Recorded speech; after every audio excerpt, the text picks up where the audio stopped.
कृष्ण आपलाच आहे, फार गृहीत धरून बसू नकोस. अतिपरिचयात अवज्ञा संतत गमनात अनादरो भवती. मलये भिल्ल पुरंदरी चंदन तरुकाष्ठम इंधनम कुरुते. असं होतं. अतिपरिचयात अवज्ञा होत असते बाबा. आपलाच आहे आपलाच आहे असं म्हणून त्याची अवज्ञा करतोस काय, अनादर करतोस. अतिपरिचयात अनादर होतो. माणूस बाहेर मोठा असतो पण आपल्या जास्त घट्ट मैत्रीतला असला की तो मोठा असूनही आपण त्याच्या पाठीवर थाप मारतो, त्याच्या गळ्यात हात घालतो.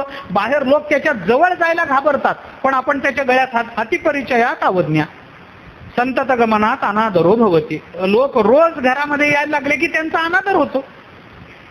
रोज तुम्ही एका मित्राच्या घरी जा, एखाद दिवशी त्या मित्राची बायको म्हणते भाऊजी थोडी साखर आणून द्यावं, म्हणलं कामाला लावणारच ती. रोज तुम्ही जाऊन तिच्या घरी चहा पिणार, ती एखाद दिवशी कामाला लावल्याशिवाय सोडेल काय. भाऊजी एवढ्या भाजी आणून द्यावं, लावणारच ती कामाला. हे जरा बाहेर गेलेत भाऊजी जरा अमुक आणून द्यावं, तर तमुक करून द्यावं. काय आता ती बाईच आहे, ती काही सांगू शकते. रोज तुम्ही जाऊन आपली किंमत कमी करून घेताय कशाला. रोज जायचं. ती म्हणणारच आहे की भाऊजी एवढं माझ्या चपलीला खिळा ठोकून आणावं, म्हणणारच ती. कशाला मरमर करायची तिथं, रोज मरमर कशाला. कधी क्वचित जावं, आपला मान राखून घ्यावा. पण अतिपरिचयात अवज्ञा संतत गमनात अनादरो भवति. अनादर निर्माण. अतिपरिचय झाला अनादर होत, अवज्ञा होते. रोज रोज गेला अनादर निर्माण होतो.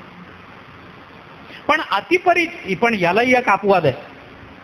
सुभाषितकारांनी तोही अपवाद सांगितला. अतिपरिचयात अवज्ञा इति एतद वाक्यम मृषैव तद भाती अतिपरिचिते अपि अनादौ संसारे अस्मिन् न जायते अवज्ञा.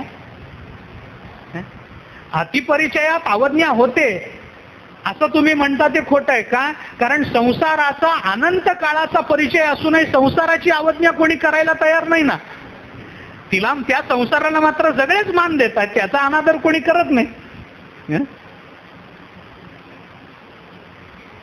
जा कृष्णाला आमंत्रण दे. दादा जाऊ ना, काय एवढं त्याच्यात. धर्मराज म्हणाले अर्जुना अरे तो दुर्योधन आहे बाबा, तो वेळ साधेल, डाव साधेल. आपण जायच्या आत तो जाईल. आणि कृष्णाला जर दुर्योधनाचं पहिलं आमंत्रण गेलं आणि कृष्ण जर कौरवांच्या पक्षात गेला तर युद्ध ज्या क्षणी ठरलं त्याच क्षणी संपलं असं समज. कृष्ण आपल्या पक्षात नसेल तर काहीच खरं नाही. आपली बाजू सत्याची असो अथवा असत्याची असो, कृष्ण आपल्या पक्षात नाही, आपला विजय नाही. युद्ध होणार नाही, मी करणार नाही. दादा जाऊ ना. अरे जाऊ ना काय करतो, जा. दुर्योधन राजकारणी आहे, त्याला हे फार चांगलं कळतं कोणती वेळ कधी साधावी. तुम्ही आधी कितीही मोठा तुमचा प्रचार करा, आदल्या दिवशीची रात्र महत्वाची असते. वेळ साधावा लागतो महाराज, डाव साधावा लागतो. आणि राजकारण्यांनाच हे जमतं. आदला दिवस महत्वाचा. लवकर जा तू. वेळ गेली, दुर्योधनाकडे भगवान गेले तर युद्ध संपलं. शेवटी एके दिवशी वैतागून अर्जुन बाहेर पडला कृष्णाला आमंत्रण देण्याकरता. योग असा की अर्जुन ज्या वेळेला द्वारकेमध्ये गेला रथ घेऊन, रथातून उतरला, त्याच वेळेला अर्जुनाने पाहिलं की अर्जुनाच्या पूर्वीच दुर्योधनाचा रथ येऊन उभा होता. अर्जुन म्हणाला आता दोन्हीकडून मार. भगवान त्या पक्षात गेल्यामुळे हरणं तर नशिबाला आलंच, पण दादा आता आपल्याला मारल्याशिवाय राहत नाही. सांगत होतो आधीपासून जा जा जा जा. गेले ना कृष्ण त्या पक्षात, मरा आता. दादा बोलल्याशिवाय राहणार नाही. दोन्ही बाजूनी मार खावा लागणार. दुर्योधन तर आधीपासून दिसतोय, त्याचा झेंडा लावलेला रथ तिथं दारात उभा आहे, म्हणजे दुर्योधन आपल्या आधी आलाय. आणि आधी आलाय म्हणल्यानंतर देवाला सांगून पहिलं आमंत्रण तो देवाला देणार. आणि धर्मयुद्ध असल्यामुळे देव तिकडे जाणार. गलित गात्र झाला, तिथंच सगळं सुरू झालं. वेपतुष्ट शरीरे मे रोमहर्षस्य जायते. अंगाला घाम सुटला, थरथर कापायला लागला, बोबडी वळायला लागली. पण करतो काय बिचारा? वेळ निघून गेली, निघून गेलेली वेळ परत येत नाही. जीवन आपलं चालू असणारं जीवन मागे नाही आणता येत ना, पुढेही नेता येत नाही, मागेही आणता येत नाही. त्याच्या कालाची गती आपल्यालाच राखावी लागते. त्याच्या वेगाची गती, जीवन वेगाची गती आपल्याला राखावी लागते. त्याच्याकरता जे काही आम्हाला करणं आवश्यक आहे ते आम्हाला करावं लागतं. जीवन म्हणतं तुम्ही मागे पडलात मागेच पडा, पुढे गेलात निघून जा. माझी ही गती आहे, तुम्ही माझ्याशी सामंजस्य करा. वाईट वाटलं, डोळ्यातून पाणी आलं. पण आता आलोच आहोत द्वारकेत, तर हारलो, पाया पडायला काय बंदी आहे काय देवाच्या? हारलो तर हारलो, युद्ध तर गेलं हातातून, राज्य तर गेलं, दादाच्या शिव्या खाणं तर नशिबाला आलंच. पण आता आलोच आहोत तर कृष्णाच्या पाया पडणं याला काही कुणाचं बंधन आहे का? तो जरी कौरव पक्षातला असला तरी देवच आहे ना, पाया तर पडलं पाहिजे ना. दर्शन घेऊन जाऊ. सेवकाला विचारलं, बाबा कुठे आहेत भगवान कृष्ण, कुठे? सेवकाने सांगितलं महालात आहेत, त्यांच्या महालात. अर्जुनाने भीत विचारलं, अजून कोण कोण आहे? सेवकाने सांगितलं, दुर्योधन महाराज बसलेत. अर्जुन म्हणलं संपलं. आता आशा ठेवण्यात काहीच अर्थ नाही, संपलंय सगळं. पण दर्शन घेऊन जावं, सांगावं की देवा ही शेवटची भेट, ह्याच्या पुढची भेट नाही. तुम्ही नाहीत म्हटल्यावर आमचा प्राणच गेला. महालात अर्जुन गेला देवाच्या, आणि तिथं असं दिसलं की भगवान पलंगावर झोपलेले, अजून उठले नाही. दुर्योधन बसलाय, पण देवाच्या उशाला एक खुर्ची होती, त्या खुर्चीवर दुर्योधन बसलेला आहे. भगवान अजून झोपलेत. भगवंताच्या पायाजवळ एक खुर्ची आहे, ती अजून रिकामी आहे. हे बघितल्यावर अर्जुनाला इतकं हायसं वाटलं. पुन्हा आशेचा किरण. ज्या अर्थी दुर्योधन आलाय पण देव उठले नाहीत, त्या अर्थी अजून देवाला आमंत्रण मिळालेलं नाही, अजून आशा आहे. दुसरा आनंद याचा झाला की अजूनही माझी जागा देवाच्या पायाजवळची दुर्योधनाने घेतलेली नाही, माझी जागा अजून रिकामी आहे. आनंद वाटला. दुर्योधन उशाला बसला. दुष्ट लोक सहसा डोक्यावर बसायचा प्रयत्न करतात, भक्त पायाजवळचा प्रयत्न करतो. पायाची जागा रिकामी आहे, धन्य आहे. देवाने अजूनही मला खाली पडू दिलेलं नाही, अजून मला दूर केलं नाही, अजून त्यांना जाग आली नाही, झोपलेले त्या अर्थी अजून आमंत्रण मिळालं नाही. अर्जुन पटकन गेला, देवाच्या पायाजवळ जाऊन बसला. प्रसंग पहा. भगवान पलंगावर झोपलेले, उशाला दुर्योधन बसलाय, पायाला अर्जुन बसलाय. अर्जुन आणि दुर्योधन यांची तोंड एकमेकांच्या दिशेला आहे, आणि मध्ये पलंगावर भगवान झोपलेले. गंमत अशी असते, एक मानसशास्त्र पहा. ज्यांच्याकडे आपलं काम असतं त्यांच्याकडे आपण गेलो आणि ती व्यक्ती जर झोपलेली असली, आपलं काम महत्वाचं असलं, गडबड असली आणि ती व्यक्ती झोपलेली असली, उठवता येत नसलं आणि बसावं लागलं तर माणसं शांत बसत नाही. खोकलतील तरी, शिंकतील तरी, तांब्या पेला जमिनीवर पाडतील तरी, कारण काहीच नसतं, तो उठावा एवढीच अपेक्षा असते. अर्जुनाचं खाकरून झालं, दुर्योधनाचं झालं. भगवान उठले नव्हते असं नाही, कारण ते कधी झोपतच नाही, ते जागेच होते. पण त्यांना उठवायचं कसं काय? झोपलेल्याला उठवता येतं, झोपेचं सोंग घेतलेल्याला कसं उठवायचं? दुर्योधन ज्या वेळेला आला तेव्हाच भगवान उठलेले होते, पण दुर्योधन आल्याबरोबर, उठल्याबरोबर ह्याचं तोंड कशाला बघा म्हणून पुन्हा झोपले. डोक्यावर पांघरून घेतलेलं झोपले. अर्जुनाचा आवाज आल्याबरोबर भगवंताने ओळखलं, आला माझा अर्जुन, आलं. आता उठायला भक्ताचं तोंड बघायला हरकत नाही. उठल्याबरोबर दुष्टाचं तोंड नको, भक्ताचं बघायला हरकत नाही. अर्जुन आला, उठलं पाहिजे. पण नक्की आवाज आल्यासारखा वाटला, पण दुर्योधन राजकारणी, कारण हल्ली कोणी कुणाच्या आवाजात काय बोलेल काही सांगता येत नाही. कोणीही कुणाच्याही आवाजात हल्ली काहीही बोलू शकतं. दुर्योधन राजकारणी असल्यामुळं त्यांनी जर अर्जुनाचा आवाज काढला तर काय करावं? मग अर्जुन आला कसं ओळखायचं? एकाने मला सांगितलं, भगवंतानी डोक्यावरून पांघरून घेतलं होतं, त्या शालीला एक भोक पडलं होतं, त्या भोकातून बघ. अरे तो त्रैलोक्य साम्राज्याचा अधिपती आहे, त्याच्या शालीला भोक असेल काय? भगवंताच्या शालीला म्हणे भोक पडलं होतं, त्या भोकातून भगवंताने बघितलं अर्जुन आला. आणि मग भगवंताला कळलं अर्जुन आला. भगवंताने ठरवलं आता उठायचं. माणूस झोपलेला पलंगावर तो कसा उठतो? आपण कसे उठतो? झोपलेला असतो. प्रवचनातलं सोडून द्या, पलंगावरचं म्हणतो. घरी झोपल्यानंतर उठताना कसे उठतो आपण? पहिल्यांदा असं डोळे उघडतो, इकडे तिकडे बघतो, आळस देतो, इकडे बघतो तिकडे बघतो, मग एका अंगावर होतो, उठतो, बसतो, पाय खाली सोडतो, असं करतो ना. भगवंताने विचार केला, आपण डोळे उघडले, आळोखे पिळोखे देऊन इकडं बघितलं की दुर्योधन दिसणार, इकडं बघायचं नाही.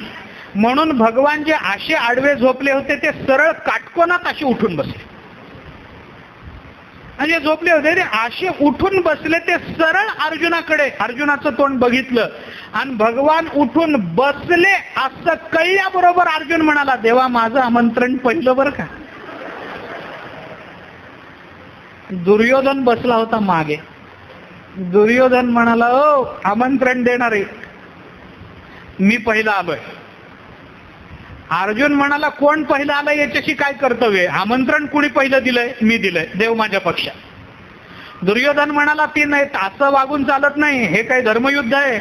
तुम्ही मला, तू धर्मानं वाग. धर्म दुर्योधन अर्जुनाला शिकवतोय, तू धर्मानं वाग. मी पहिल्यांदा इथं आलोय म्हणजे आमंत्रण देण्याचा मान मला पहिला.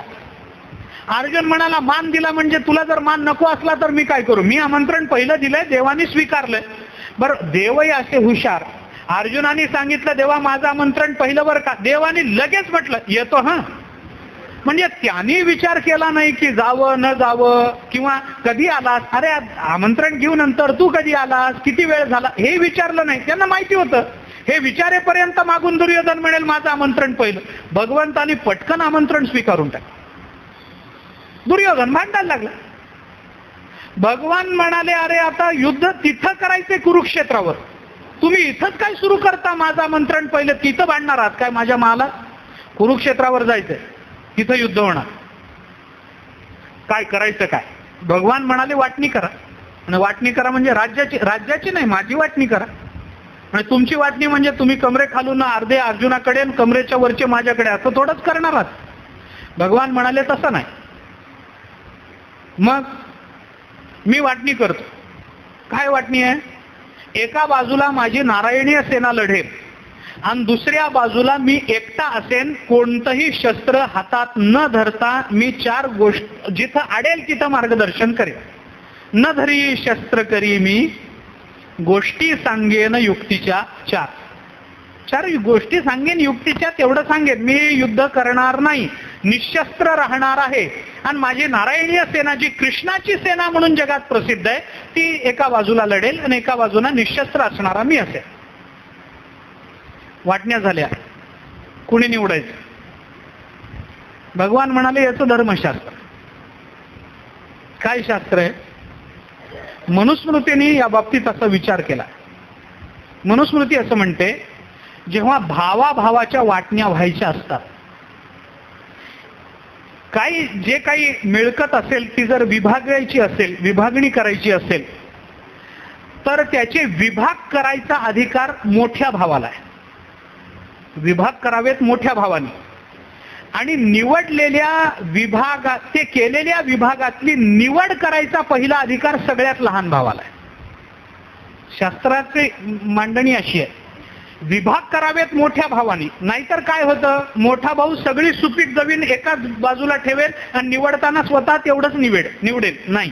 म्हणून त्याने विभाग करायचे आणि सगळ्यात लहान भावानी पहिल्यांदा निवडायचे.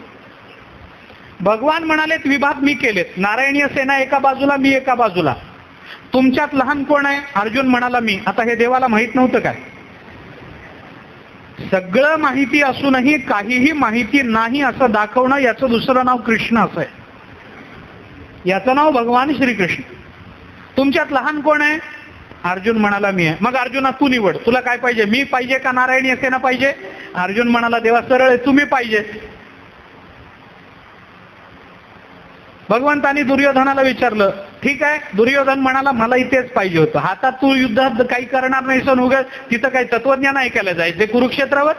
अरे युद्ध करणारा पाहिजे. बरं झालं न लढणारा तू मला नकोच होतास. नुसता येऊन काय करू, तुझं ऐकू? त्याच्यापेक्षा युद्ध करायचंय तिथं ती सेना पाहिजे. युद्धामध्ये सेना निवडावी, बरोबर आहे.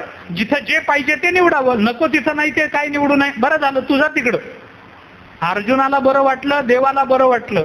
अर्जुन म्हणाला देवा बरं झालं. भगवान म्हणाले बरं झालं नाही, बरं केलं. हे झालं नाही, हे हेतुतः केलेलं आहे. मी केलं म्हणून झालंय. बरं झालं काय? हे काही तुझ्या प्रारब्धात होतं काय? मी मुद्दाम म्हटलं लहान कोण आहे म्हणून, निवड मी केली आहे आणि तुला अधिकार दिलाय, तरी मला धाकधूक होतीस. तू जर म्हणाला सेना पाहिजे म्हणलं तर मी मेलो असतो.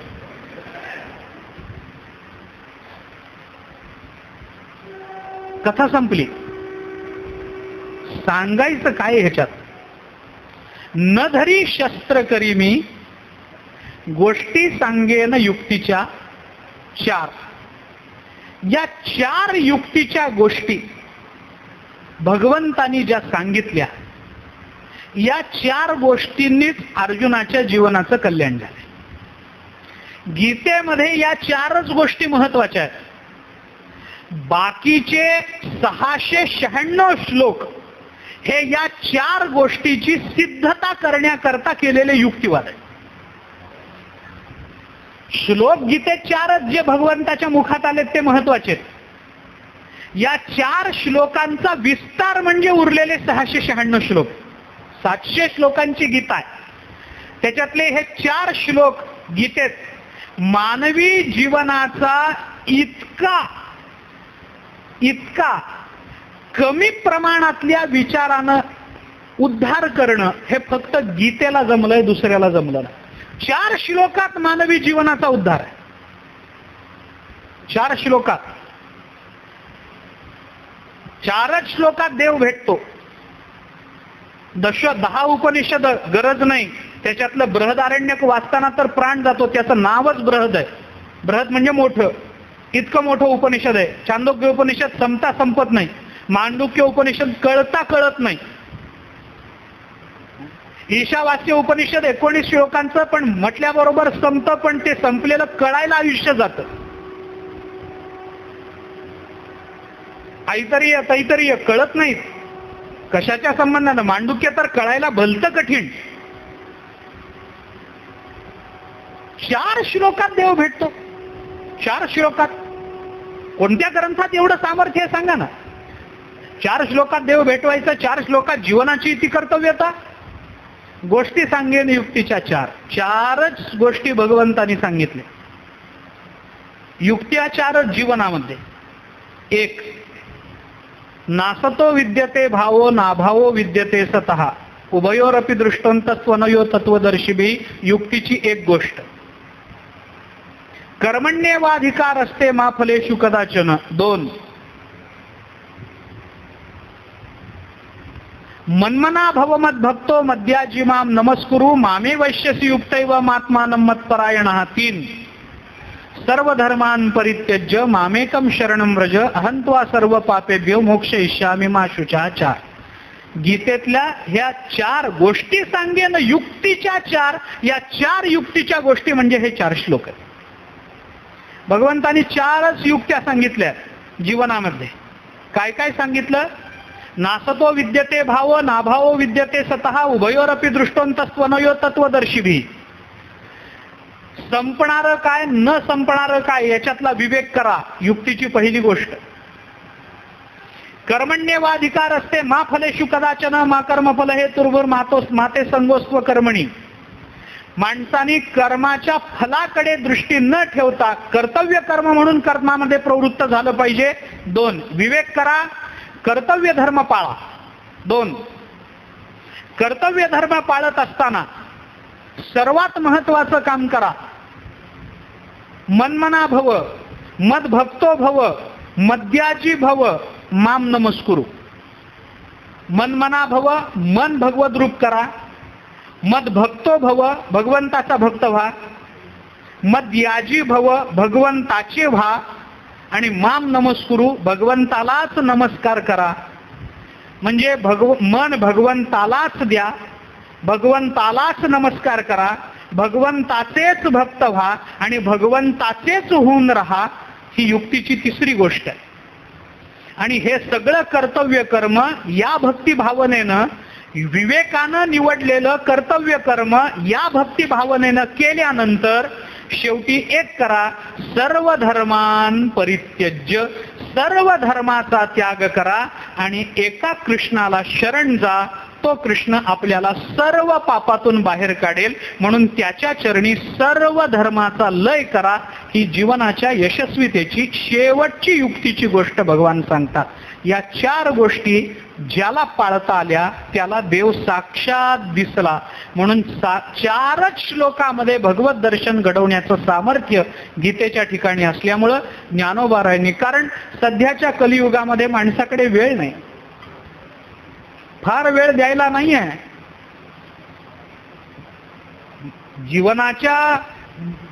जीवनाचा विचार करण्याकरता फार वेळ नाही. सकाळी उठलं की काम, काम झालं की घर, घर झालं की झोप, झोप झालं की काम. याचा आम्हाला वेळ नाही. रिटायर झाल्यानंतर तर फार काम. मी तर नेहमी सांगत असतो, माणसं आम्हाला सांगतात महाराज आता आम्ही रिटायर झालो, आम्हाला काही काम नाही. पण अडचण ही आहे, रिटायर झालेल्याला जेवढी काम आहेत तेवढी कामावर जाणार याला नाही. पोरांना शाळेत सोडायचं यांच्याच नशिबाला आहे, शाळेतून आणायचं यांच्याच नशिबाला आहे, शाळेतून येता येता भाजी आणायचं यांच्याच नशिबाला आहे, आणलेली भाजी चिरून द्यायचं यांच्याच नशिबाला आहे. मी तर काही ठिकाणी चिरलेली भाजी करून घालायचं यांच्याच नशिबाला आलेलं पाहिलं. आणि हे म्हणतात आम्ही दे हरे विठ्ठल श्री ज्ञानदेव तुकाराम पंढरीनाथ भगवान की जय, माऊली ज्ञानेश्वर महाराज की जय, जगद्गुरु तुकाराम स्वामी महाराज की जय, धुंडेश्वर स्वामी महाराज की जय.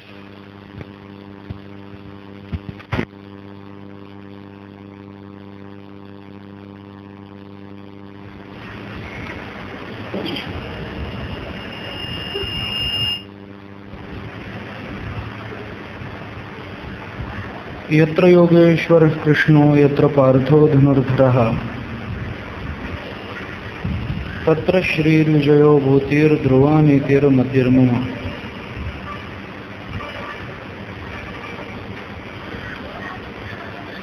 भगवान श्रीकृष्णाने अर्जुनाला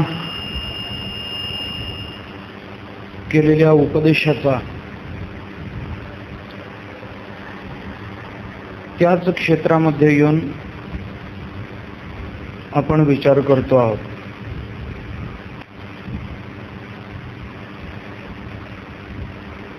कुरुक्षेत्रामध्ये येऊन गीतेचं श्रवण आपण करतो आहोत.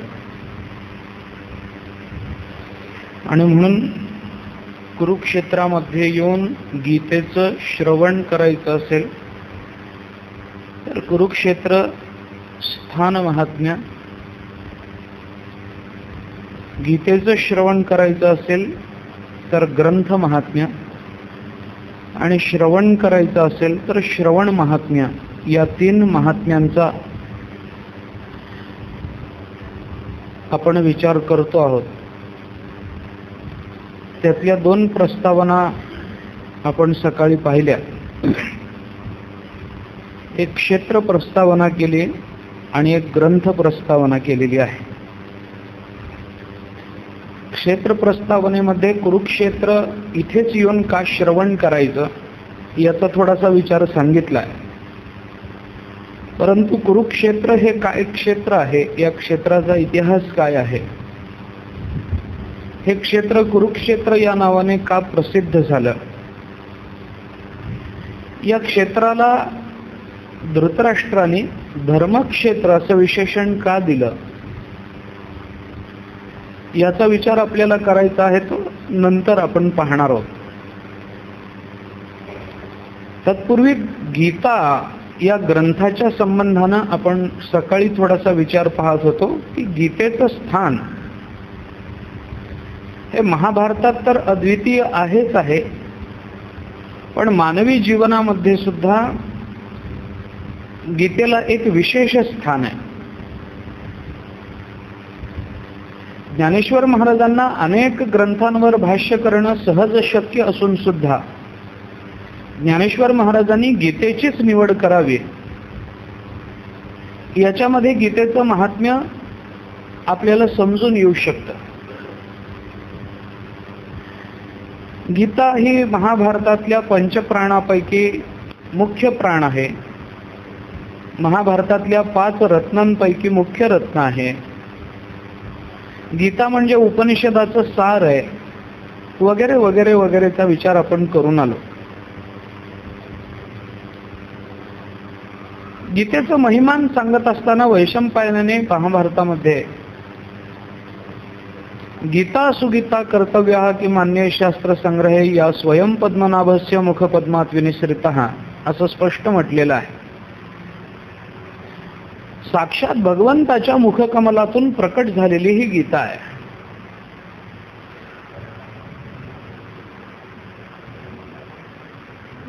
पांडव गीता एक स्वतंत्र आहे, उद्धव गीता एक स्वतंत्र आहे, राम गीता स्वतंत्र आहे.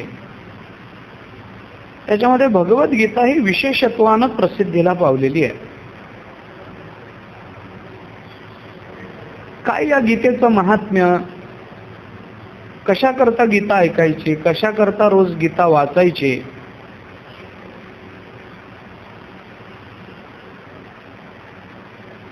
या क्षेत्रामध्ये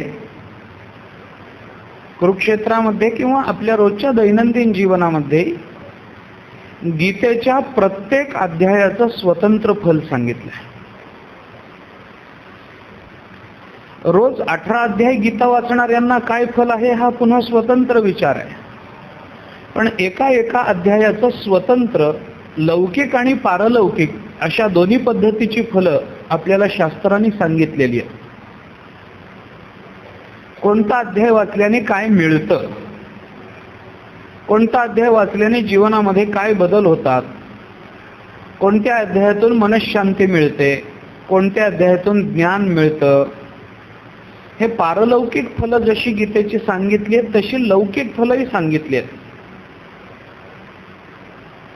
गीतेचा अमुक अमुक एक अध्याय वाचल्यानंतर कर्ज कमी होतं, सांगणार आहे मी सगळं. गीतेचा अमुक अमुक अध्याय वाचल्यानंतर अमुक अमुक त्याचं फल आहे, वगैरे वगैरे. संपूर्ण गीता वाचणाऱ्यांना तर त्याचं फल दिलेलंच आहे.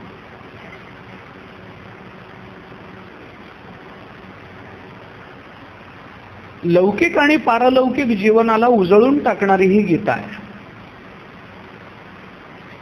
लौकिक अर्थानं अर्जुनाला कर्तव्य कर्माकडे प्रवृत्त करून राज्याचा लाभ गीतेने करून दिला. अर्जुनाला राज्य मिळालं, जे त्याचं होतं ते त्याला मिळालं. पण अर्जुनाला नुसतंच राज्य मिळालं नाही, तर त्या राज्याबरोबर भगवंताने ज्ञानही दिलेलं आहे. थोडंसं उलट बोलतो, राज्याबरोबर भगवंतानी अर्जुनाला ज्ञान दिलं असं म्हणण्यापेक्षा ज्ञानाबरोबर भगवंतानी अर्जुनाला राज्यही देऊन टाकलं. प्राधान्य ज्ञानाला आहे, राज्याला नाही. ब्रह्मज्ञानानंतर हे राज्य राहिलं काय अथवा गेलं काय, त्याच्याबद्दलची ममत्वाची भावना, आत्मत्वाची भावना कमी संपलेलीच असते. केवळ एक कर्तव्य म्हणून ते त्या राज्यावर असतात. जनकाचं चरित्र पाहिलं तर केवळ कर्तव्य म्हणून तो राज्यकारभार करतो आहे.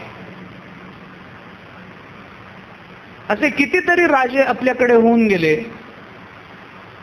की त्यांनी राज्य करतानाच संत महात्म्यांची कृपा संपादन करून आपल्या जीवनाची परिपूर्णता साधलेली होती. राज्य हे त्या दृष्टीने गौण आहे. ज्ञानेश्वर महाराजांच्या भाषेत जर बोलायचं झालं तर 8व्या अध्यायामध्ये ज्ञानेश्वर महाराज स्पष्ट म्हणतात की एकदा त्या परमतत्वाची मोहर आपल्या चित्तावर बसली, राज्यच काय, देह राहिला काय आणि गेला काय याची चिंता राहत नाही. तेवी सदभ्यासे निरंतर चित्तासी परमपुरुषाची मोहर लावी, मग शरीर जावो अथवा राहो, फरक पडत नाही. चित्ताला परमपुरुषाची मोहर बसली पाहिजे, तो शिक्का बसला पाहिजे. आणि म्हणून या गीतेचं महात्म्य मानवी जीवनाच्या संबंधामध्ये जास्त मानलं पाहिजे. कारण उपनिषदादी विचार, उपनिषदादी ग्रंथांमधून प्रकट झालेले विचार हे जरी मानवाच्या जीवनाशी, जीवनाच्या परिपूर्णतेशी संबंध बाळगून असले तरी मानवाच्या व्यवहाराकडे मात्र उपनिषदाने संपूर्णतः दुर्लक्ष केलं. कारण उपनिषदाची भूमिकाच अशी आहे.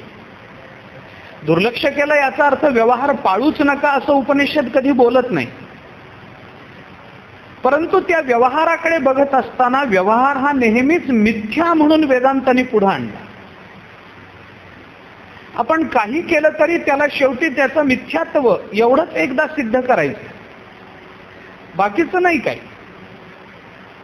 स्वभिन्न प्रत्येक पदार्थ मिथ्या मानून केवळ आत्मस्वरूपालाच सत्यत्वानं मानलं पाहिजे, त्याची प्रचिती घेतली पाहिजे. एवढा विचार उपनिषदादी ग्रंथांमधून वेदांताचा आपल्याला मिळतो. मग बाकीच्याला काही महत्व नाही. एक सत्य वस्तू परमात्मा तत्व सोडली तर बाकीच्याला काही फार महत्व नाही. ब्रह्मसत्यम जगन मिथ्या जीव ब्रह्मैव नापरः हे तर वेदांताचं हे तर सूत्र त्रिसूत्री म्हणून सांगितले जात. बाकीचं सगळं मिथ्या आहे, त्याला अर्थ राहत नाही. मग तुम्ही ती क्रिया कितीही चांगल्या पद्धतीनं करा, कितीही अयोग्य पद्धतीनं करा, शेवटी ती मिथ्या ठरते. जगद्गुरु शंकराचार्यांच्या चरित्रामध्ये एके ठिकाणी असा एक कथाभाग सांगितला जातो परंपरेत. आचार्यांचं प्रवचन चालू होतं. ब्रह्मसत्यम जगन मिथ्या जीवो ब्रह्मैव नापरः याच्यावर आचार्य विश्लेषण करत होते. जगन्मिथ्यात्व सांगता सांगता सभा भरलेली, श्रोतृवृंद समोर बसलेला, आचार्य पीठावर व्यासपीठावर बसून प्रवचन देत होते. आणि त्यांचं जगन्मिथ्यात्व सांगणं चालू असताना एकदम त्या प्रवचनाकडे एक उधळलेला हत्ती आला. हत्ती जेव्हा त्या प्रवचनाकडे यायला लागला तेव्हा स्वाभाविक आहे श्रोत्यांचं मन कसं प्रवचनात लागेल. ओढ भरलेला असावं, झोप झालेली असावी तर प्रवचन ऐकण्यात लक्ष लागतं. समोर हत्ती, उधळलेला हत्ती दिसतो आहे, तो कधीही आपल्याला मारू शकतो आहे, अशी परिस्थिती असताना कोण प्रवचनात लक्ष ठेवेल, कुणाचं लक्ष लागेल. माणसांची पळापळ झाली. सगळी ती सभा, सगळा तो मंडप, प्रवचनात बसलेले श्रोते सगळे पांगले. कशाचं जगन्मिथ्या, प्रवचनात ऐकणं ठीक असतं, जीवावर बेतल्यावर कशाचं जगन्मिथ्या आणि कशाचं ब्रह्मसत्य. सगळे पळाले. याच्यात नवल नाही, याच्यात आश्चर्य नाही. जगन्मिथ्यात्वाचा अनुभव घेणारे आचार्य सुद्धा आपला कमंडलू घेऊन पळायला लागले. स्वतः शंकराचार्य यांनी आपला कमंडलू उचलला, तेही पळायला लागले. हत्ती धावत येतोय आणि आचार्य आपला कमंडलू घेऊन त्याच्या पुढे पळून जातात. आचार्यांना पळताना पाहून त्या श्रोत्यांमधला एक श्रोता आचार्यांना म्हणाला, काय श्रोते अशा वेळेला नेमके असे श्रोते गाठ पडतात. तो श्रोता आचार्यांना म्हणाला, इतक्या वेळ तुम्ही ब्रह्मसत्यम जगन्मिथ्या सांगत होता आणि आता हत्ती अंगावर आल्यावर जगन्मिथ्या म्हणायचं सोडून देऊन पळून जाता काय. त्याने आचार्यांना सांगितलं, आचार्य तुम्ही पळून काय जाता. आचार्यांना त्याने, आचार्य गजो मिथ्या, ब्रह्मसत्यम जगन मिथ्या, तर गज म्हणजे हत्ती सुद्धा जगताचाच एक भाग झाला. त्यांनी आचार्यांना सांगितलं, आचार्य गजो मिथ्या. आचार्यांनी पळता पळता त्याला सांगितलं, पलायनमपि मिथ्या. अरे तुझं हत्ती काय खोटं, माझं पळणं तरी कुठे खरं, हेही खोटच आहे. म्हणजे योग्य अयोग्याचा विचार करून अंततोगत्वा ते सगळं मिथ्यात्वापर्यंत नेऊन ठेवणं हा वेदांताचा विचार झाला. पण गीता म्हणते राज्याकरता सुद्धा लढावं लागतं, एवढी गोष्ट खरी. गीता माझ्या व्यक्तिगत जीवनातल्या माझ्या व्यवहाराशी जेवढा संबंध ठेवून आहे तेवढी ब्रह्मसूत्र आणि उपनिषद संबंध ठेवून नाहीत. उपनिषदांमधला ऐकणारा श्रवण करणारा अधिकारी हा ताऊन सुलाखून घेतलेला आहे. हे माहिती आहे की हा असं करणार आहे, हा अमुक अमुक विद्यार्थी आहे, याच्या अंतःकरणामध्ये ज्ञानपिपासा किती आहे हे तपासून आपल्याला बघावं लागणार आहे. हे सगळं गुरुजनांच्या हातात आहे. म्हणून उपनिषदामध्ये अनेक ठिकाणी असं आपल्याला कथा संदर्भ सापडतात. विद्यार्थी गुरूंकडे जातो, म्हणतो मला ब्रह्मज्ञान पाहिजे. मग गुरु त्याला सांगतात, तुला ब्रह्मज्ञान हवंय ना, मग एक काम कर, आपल्या आश्रमाच्या 100 गायी आहेत, त्या घेऊन रानात जा, त्या गायी चारत जा. त्या गायी 100 गायींच्या 1000 गायी झाल्याशिवाय ब्रह्म विचारायला येऊ नकोस, जा तिकडे. आता ते 100 गायीच्या 1000 गायी व्हायच्या कधी, तो विचारायला यायचा कधी, हे त्याला ब्रह्म सांगणार कधी. पण हे असं उपनिषदामधून दिसून येतं. कारण सरळ आहे, ब्रह्मजिज्ञासा ही काही सामान्य जिज्ञासा नाही आहे की जाता जाता सहज ब्रह्मज्ञान विचारावं. उगीच चाललो आहोत आणि एखादा भगव्या कपड्यातला मनुष्य दिसला की का महाराज ब्रह्म म्हणजे काय असतं, एवढं सोपं नाही. एवढं सोपं नाही. ब्रह्मज्ञान जरी होय उठा उठी तरी का हिमपुटी वेदशास्त्रे, तुको बरं बोल. असं चौकात मिळणारं ज्ञान नाहीये. त्याच्याकरता ताऊन सुलाखून घेतलं पाहिजे. तो विद्यार्थी अधिकारी आहे का नाही हे बघितलं पाहिजे. त्या 100 गायींच्या 1000 गायी होणं हा विषय नाही, परंतु 100 गायींच्या 1000 गायी होण्यापर्यंत लागणाऱ्या कालावधीमध्ये याच्या अंतःकरणातली ब्रह्मजिज्ञासा तशीच टिकून राहते का नाही, ही ती परीक्षा आहे. 100 गायी घेऊन जा, 1000 गायी झाल्याशिवाय येऊ नको, याचा अर्थ काय? आश्रमातल्या गायींची संख्या वाढवणं हा हेतू नाही आहे. तेवढ्या कालावधीपर्यंत या विद्यार्थ्याच्या अंतःकरणामध्ये मला ब्रह्म कळवून घेतलं पाहिजे ही जी जिज्ञासा निर्माण झाली होती ती तशीच टिकते का? एवढ्या कालावधीमध्ये जाऊ दे, आता किती वेळ वाट बघायची, द्या सोडून म्हणून सोडून जाईल तर तो अधिकारी होणार नाही. हे सगळं गुरुच्या हातात आहे. गुरूंना माहिती आहे आपण याला 2 वर्ष गायी राखायला पाठवणार आहोत, नंतरची 2 वर्ष आश्रमात पाणी भरायला लावणार आहोत, नंतरचं 1 वर्ष त्याला नुसतीच धातू रूपावळी शब्द रूपावळी घोकायला लावणार आहोत, नंतरचं 1 वर्ष त्याला अमुक शिकवणार आहोत, मग आपण याला वेदांताचं शिक्षण देणार आहोत. आणि अशी 15, 20, 25 वर्ष गेल्यावर मग त्याला ब्रह्मज्ञान काय येते हे गुरूंना माहिती आहे. तो विद्यार्थी टप्प्याटप्प्यानं पुढे जातोय. पण अर्जुनाने मला समजावून सांगा की मी युद्ध करू का नको हे विचारेपर्यंत देवाला माहिती नव्हतं की असा प्रश्न आपल्या समोर येणार आहे.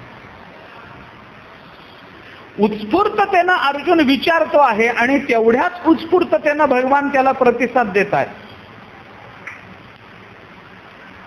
आणि म्हणून ज्ञानेश्वर महाराजांनी या गीतेचं वर्णन करताना आधीची विवेकाची गोठी वरी प्रतिपादी श्रीकृष्ण जगजेठी असं स्पष्ट म्हटलं. गीता सामान्य नाही. माझ्या मनामध्ये माझ्या व्यवहाराच्या संबंधानं माझ्या कर्तव्याच्या संबंधानं कधी कोणता प्रश्न निर्माण होईल सांगता येत नाही. कोणत्या क्षणी माझे विचार मला धर्मसंकटात टाकतील मला सांगता येत नाही. त्यावेळेला त्या धर्मसंकटातून बाहेर काढणारा मार्गदर्शक माझ्या समीप असेलच असं सांगता येत नाही. पण तरी सुद्धा भगवान श्रीकृष्णाने अर्जुनाला दिलेली सर्व उदाहरणं, केलेले सर्व युक्तिवाद, सांगितलेलं सगळं तत्वज्ञान हे तुमच्या माझ्या जीवनाशी प्रत्यक्ष संबंधित आहे. कालांतराने मरणोत्तर मग मोक्ष हा विषय नाही. आत्ता इथे या क्षणी आपल्याला ते ज्ञान देण्याची जबाबदारी गीतेकडे. अर्जुनाने विचारलं आणि देवाने सांगितलं, झालं. बघू आपण अर्जुना, 10 वर्षांनी पाहू, काय करायचं ते ठरवू आपण. हे मग सकाळी बोललो ना आपण, हे एवढं युद्ध होऊन जाऊ दे, मग मी तुला सांगतो काय याच्या मागची तत्वभूमिका असते ते. दुर्योधन कोण आहे, तो स्वभिन्न असा देह कसा मानायचा, अज्ञानानं तो स्वभिन्न कसा वाटतो, अज्ञान या सगळ्या युद्धाला कारण कसं आहे, तू कुणाला मारतोस म्हणजे कुणाचा आत्मा कसा मारत नाहीस, देहाला मारणं म्हणजे देह नश्वरच कसा आहे. हे भगवंताने असं नाही म्हटलं की बघू आपण कधीतरी एखाद्या मुक्कामावर जाऊ, कुठेतरी जाऊ, एखादी तीर्थयात्रा करून तिथल्या तीर्थयात्रेत याच्यावर प्रवचन करू, असं भगवान बोलले नाही. रणांगणावरती सगळी वाद्य वाजत असताना भगवंतानी अर्जुनाला ही गीता सांगितलीच कशी, आणि अशा वातावरणामध्ये अर्जुनाला त्याच्याकडे लक्ष लागलंच कसं, या सगळ्या गोष्टीचा विचार गीतेच्या संदर्भात महत्वाचा. म्हणून ग्रंथ महात्म्याचा विचार करताना तुमच्या माझ्या उद्धाराकरता गीतेसारखा दुसरा ग्रंथ नाही. गीता आजही मार्गदर्शक आहे. अर्जुनाच्या भूमिकेत आपण असू नसू हा विषय स्वतंत्र, त्याची चर्चा नंतर, परंतु आजही गीता मार्गदर्शक आहे. महात्मा गांधींच्या बाबतीत असं सांगतात की त्यांना जेव्हा काही प्रश्न पडत असे, अडचण निर्माण होत असे, तेव्हा ते हातामध्ये गीता घ्यायचे आणि डोळे मिटून भगवान श्रीकृष्णाचं ध्यान करून गीता अशी मधून कुठून तरी उघडायचे. त्या उघडलेल्या पानातला एखादा श्लोक त्यांना दिशा देऊन जायचा. आजही होतं. आम्ही ग्रंथ उघडावा आणि त्याच्यामध्ये आम्हाला निश्चित अशी विचाराची दिशा मिळावी. गीता, ज्ञानेश्वरी, गाथा हे ग्रंथच असेल. आजही असं घडतं. अडचण निर्माण झाली, तुम्ही गाथा पटकन उघडा, त्या पानांवरचा एखादा तरी अभंग आपल्याला निश्चित विचाराची दिशा देतो. बघता आलं पाहिजे एवढी गोष्ट नक्की, ते कळलं पाहिजे एवढी गोष्ट नक्की, त्याच्यातला सूचक अर्थ लक्षात आला पाहिजे एवढी गोष्ट नक्की, पण ते झालं पाहिजे, ते होतं. हा सगळा व्यावहारिक भाग बाजूला ठेवला तर ज्ञानेश्वर महाराजांनी या गीतेचं वर्णन करताना, या गीतेचं महात्म्य सांगताना, उगी 1-2 ओव्या फक्त सांगतो. ज्ञानेश्वर महाराजांनी काय, गीतेकडून ज्ञानेश्वर महाराजांच्या काय अपेक्षा आहेत आणि गीतेने काय कार्य केलंय हे ज्ञानेश्वर महाराजांना माहिती आहे. ते उगी सकाळचाच विषय फक्त आला म्हणून थोडंसं पुढं बोलतो. 18व्या अध्यायामध्ये 2 ठिकाणी ज्ञानेश्वर महाराजांनी या गीतेचे मानवी जीवनावर होणारे परिणाम सांगितले. त्याचा एक परिणाम सांगताना ज्ञानेश्वर महाराज असं म्हणतात की श्लोकाक्षर द्राक्षलता मांडव झाली आहे गीता, की संसार पथश्रांता विसावावया. संसाराच्या पथावरून चालणारा जो जीव या संसारानं श्रांत झालाय, दीन झालाय, लीन झालाय, गर्भगळीत झालेला आहे. उन्हाचे दिवस असावेत, उन्हाळ्याचे महत्वाचं काम असावं, डोक्यावर सूर्य आलेला असावा, अशा वेळेला पायात काही नसताना चालावं लागावं, पोटात अन्न नाही, तहानेनं घसा कोरडा पडला, चालावं तर लागणार आहे, सूर्य डोक्यावर आहे, वैशाख मास चालू आहे, पायात काही वाहना नाही आहेत, तापलेली माती नीट चालू देत नाही, आणि ज्याच्या करता तो धावपळ करत चाललेला आहे ते काम होईलच याची शाश्वती नाही. मोठं संकट त्याच्यावर आलेलं आहे, समोर संकट आहे, होईल न होईल, संकटातून बाहेर पडेल न पडेल याची खात्री नाही.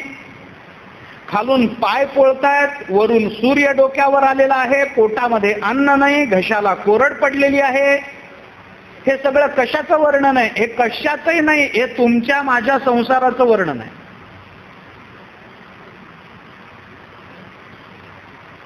संसारामध्ये अनादिकालापासून जीव चालत आला, चालता चालता इतका गलितगात्र झाला, इतका श्रांत झाला, इतका थकला की आता त्याला पुढं पाऊल टाकायची ताकद राहिलेली नाही.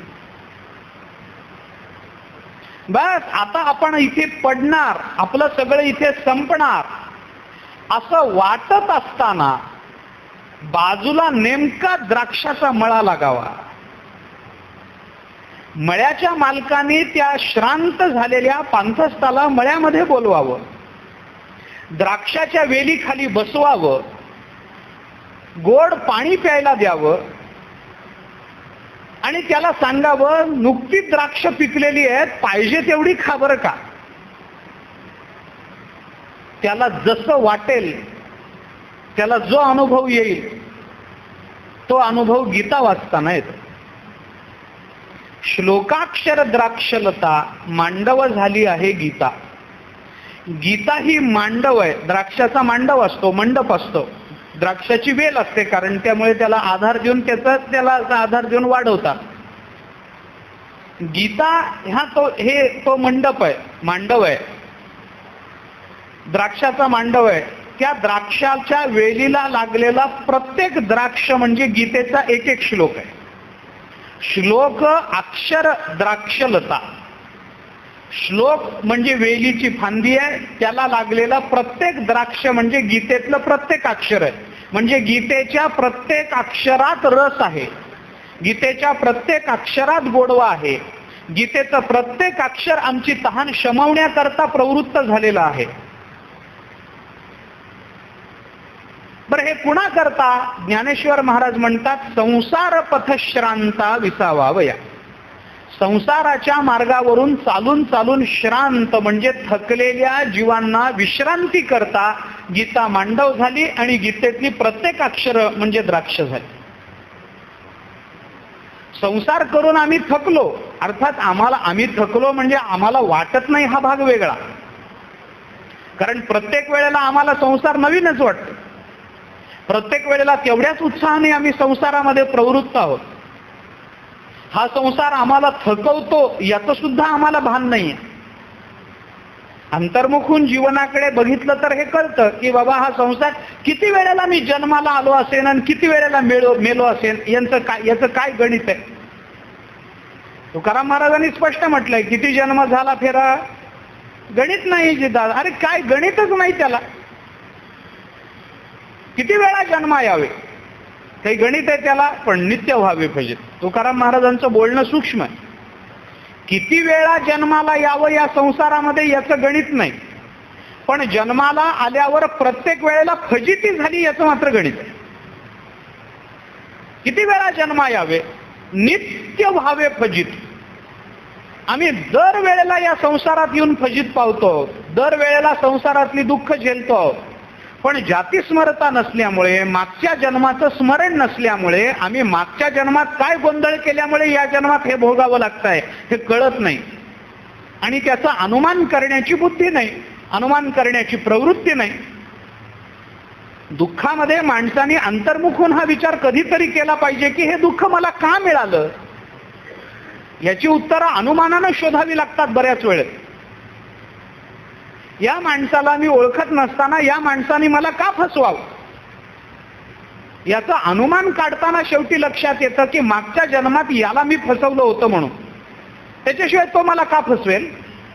म्हणजे त्याचा जो संबंध आहे तो संबंध माझ्या दुःखाशी आहे, माझ्या कर्माशी आहे. आणि अशी कित्येक जन्मामध्ये अशी कित्येक योग्य अयोग्य कर्म करत करत आम्ही इथपर्यंत आलो आहोत. पण एखाद्यालाच असं वाटतं की शिणलो येरझारी, या येरझारामध्ये मी शिणलोय, नको वाटतं. हे एकच गोष्ट करायला नको वाटते, कधीतरी कालांतराने त्याचा कंटाळा येतो. एकच नोकरी, एकच ऑफिस, एकच टेबल, वर्षानुवर्ष 50-60 वर्ष मनुष्य करतोय. सकाळी उठायचं, 10ला घरून डबा घेऊन निघायचं, 10:30ला जागेवर पोचायचं, 10:30 ते 5:30-6 वाजेपर्यंत मान खाली घालून मान मोडेपर्यंत काम करायचं, संध्याकाळी 6:30ला निघायचं, संध्याकाळी 7 वाजता घरी यायचं, घरी आलं की भाजी आणायला जायचं, मग बायको जेवण बनवते, जेवण करायचं, झोपायचं, सकाळी उठलं की पुन्हा निघाल. कधीतरी मनुष्य 30 वर्षांनी का होईना पण हे कबूल करतो की आता हे नको वाटायला लागलं, बदल पाहिजे ह्याच्यामध्ये. एकतर बदल तरी पाहिजे, नाही तर सोडलं तरी पाहिजे. होऊ शकतं, वाटतं, कुणाला वाटत नाही, प्रत्येकाला वाटतं आपल्याला प्राप्त झालेल्या कर्तव्य कर्मामध्ये प्रत्येकाला कालांतराने तोपणा करण्याचा प्रत्येकालाच कंटाळा येतो. तेच तेच तेच तेच किती वर्ष करायचं? इथून 3 वर्षांनी बदलून दुसरीकडे जायचं, तिथून 3 वर्षांनी बदलून दुसरीकडे जायचं. प्रत्येक वेळेला नवीन घर, नवीन मालक, नवीन माणसं. 3 वर्ष तेवढ्या पुरता त्यांचा संसार. तोच भाऊ शेजारी, तीच बहीण आमच्या गावाला दिलेली, तेच अमुक, तेच मुलं, तेच सगळं. हिंग संपलं, मेथी संपली, जिरे संपले, मोहरी संपली, सगळं तेच तेच तेच तेच. कंटाळा आला महाराज. आम्हाला वारीत लोक भेटून बोलून दाखवतात ते. कंटाळा आला. असं वाटतं हे सगळं सोडून कुठंतरी निघून जावं. अगदी पोट तिडकीनं बिचारे बोलतात. इतका कंटाळलोय महाराज, हे सगळं सोडून निघून जावं असं वाटायला लागले कुठेतरी लांब. मग कुठं जाणार आहेत? काही नाही, इथून घरीच जाणार आहे. कुठं जाणार? जाऊन जाऊन जाणार कुठे? हे म्हणण्यापुरतं फक्त सगळं सोडावं वाटतं म्हणून. कोण सोडतो? आम्ही श्रांत झालो आहोत हेच आम्हाला कळायला तयार नाही आहे. ही सगळी बंधनं आम्ही स्वतःवर लादून घेतलेली आहेत आणि एका बंधनामध्ये आम्ही असे दम घोटल्यासारखे जगतो आहोत याची जाणीवच आम्हाला होत नाहीये. एखाद्या कुणाला तरी होते तो बाहेर पडतो त्याच्यात.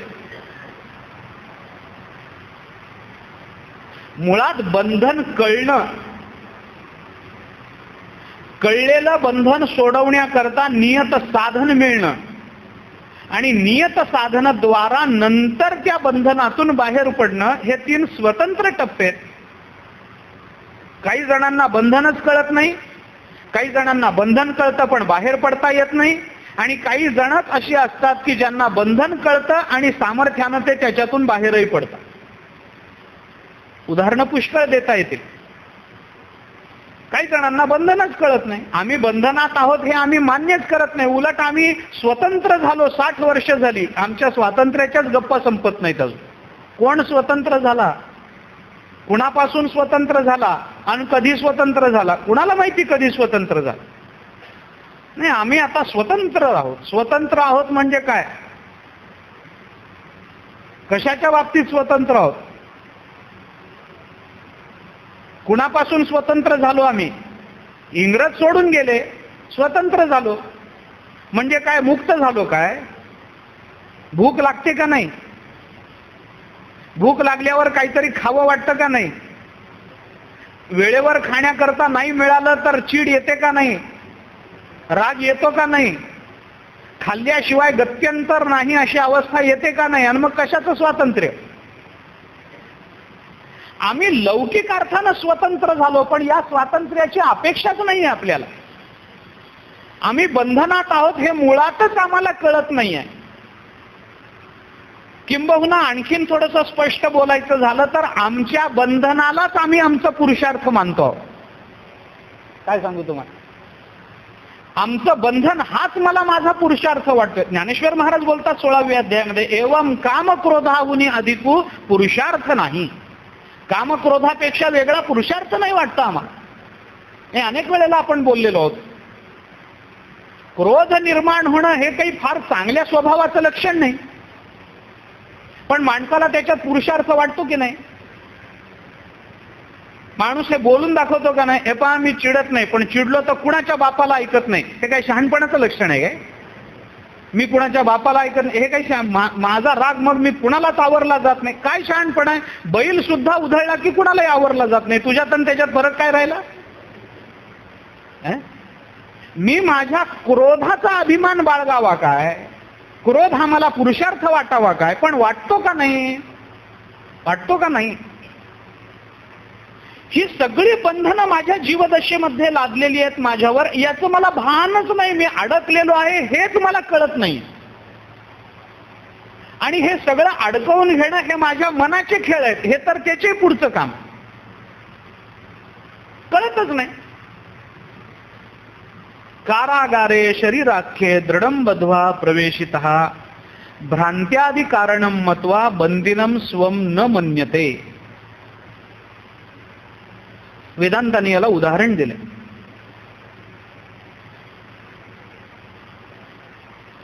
शरीर नावाच्या कारागृहामध्ये आम्ही सगळे अडकलेलो, सगळे त्या बंधनात, त्या तुरुंगामध्ये अडकलेलो.